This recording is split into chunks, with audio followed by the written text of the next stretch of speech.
Sa chisu governor siso may yung netong hayang governor ite to.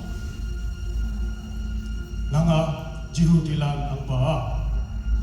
Nanga hage yang king. Ngeng ba aching la na chisu lampi lima pau po tokay pala na chisu de yisa to. Imana nang fai teya hangi sa kifa. Nanga chaya Hapoy chisu nga pa cham na hoy ya cham hayang pailat yasa. Sa yan yu po mo hibak late iya kablok mango palan yo ma cha kadalana au yu lakay pailat landan po wang lango. Hawande Barabas se min po kada cha len mang mai dam bu chine kablok ma ampo hadaw landang lak chine i.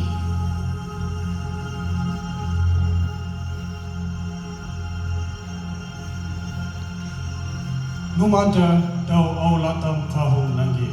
Barabas haya yichima Krista se nekpu jisu. Aube pailat ngauban bo soching soda mo isugo ida sone i.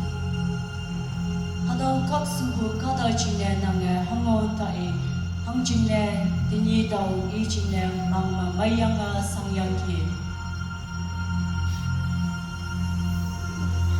Hayang boy ngenga aching lang hayang chayong lan chisu tuyang Barabas lanta se yudo sa akong de yu. Inyi yoma tawa numata awipa manlak numana mongnangki. Hama Krista se nekpu jisu de taw hangling laksi.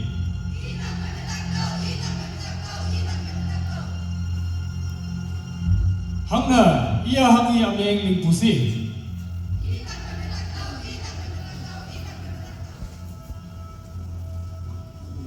Tokay pailat ingaw hangnew yemeng po hayang boy akong mo po bahi yemay na wang po ngiya iya yeng yak po akong sisaw yak tua i.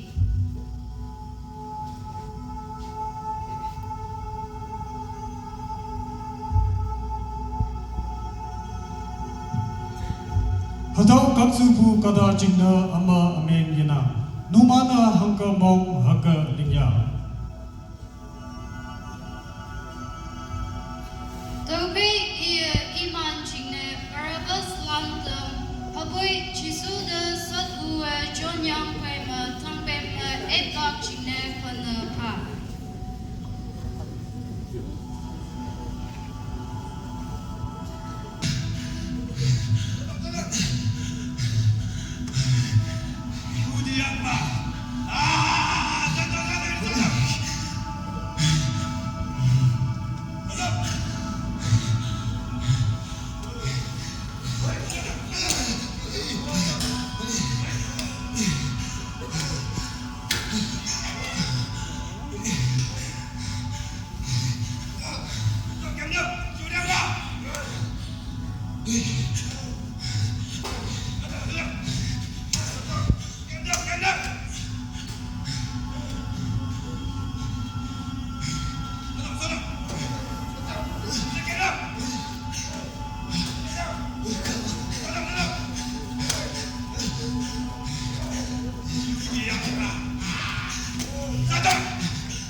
Islam layan lancing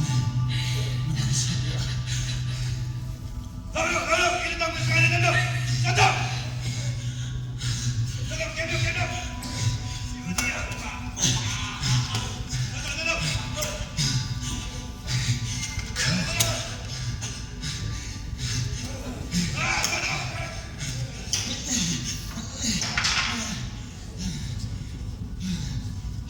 Hawan de Jisu phải chấm sờ bao nhiêu tăng về mờ tăng.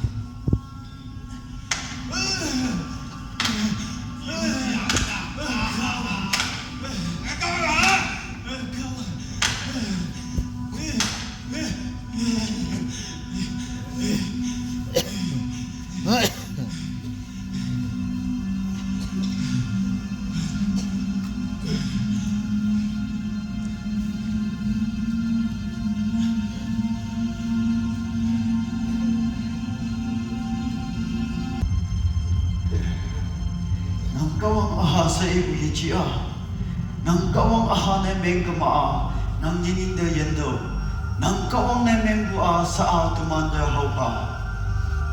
Ketai tunyi pilak suna, apoi hango ameng yenang u Yesus Krista tuilak Yesus. Ayong pa obe nang wangtang te muilak ay tau te tau ya. Aging natawa ng dinang Beninang Abay Tingway niyo yung mga oblak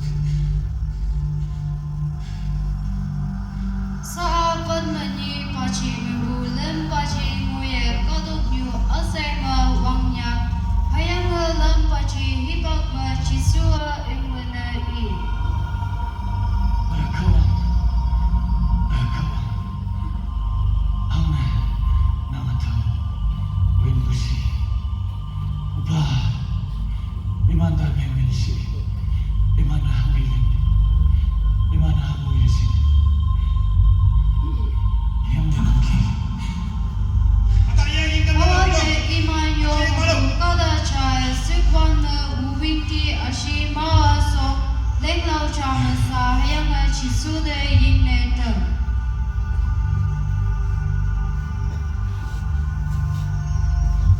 Jisu ngau iyong ngai hayang i lau ma.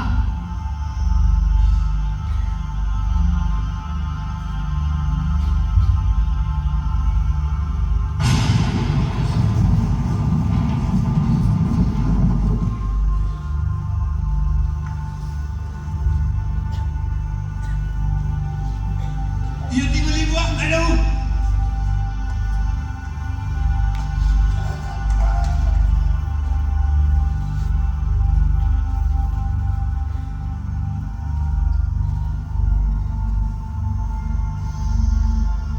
Ope an ngồi Jisu mang yu lak chingne Joseph phải huan de phải lak de ida padau se ngau pa.